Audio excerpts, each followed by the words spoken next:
આજે વિશ્વ ધ્યાન દિવસની જિલ્લા કક્ષાની ઉજવણી ડભોઈ ખાતે કરાઈ। 21 ડિસેમ્બરને સંયુક્ત રાષ્ટ્ર દ્વારા વિશ્વ ધ્યાન દિવસ તરીકે ઘોષિત કરાયો છે, ત્યારે વડોદરા કેળવણી મંડળ સંચાલિત arts and science college ground ખાતે વિશ્વ ધ્યાન દિવસની જિલ્લા કક્ષાની ઉજવણી કરાઈ હતી, જેમાં મુખ્ય અતિથિ પદે પ્રાંત અધિકારી રવિરાજસિંહ પરમાર સહિત વડોદરા જિલ્લા પંચાયત ઉપપ્રમુખ અશ્વિન વકીલ, વડોદરા જિલ્લા મહામંત્રી બીજે બ્રહ્મભટ્ટ સહિતના મહાનુભાવો પ્રેરક ઉપસ્થિતિ તેમજ વિશ્વ ધ્યાન દિવસની ઉજવણીમાં વિવિધ શૈક્ષણિક સંસ્થા, પોલીસ સ્ટાફ, હોમગાર્ડ તેમજ જીઆરડી જવાનો સહિત યોગ પ્રેમી નગરજનો મોટી સંખ્યામાં જોડાયા હતા। નમસ્કાર સૌને। આજે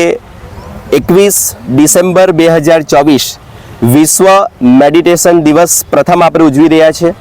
અને આ દિવસ માનનીય આપણા દેશના પ્રધાનમંત્રી શ્રી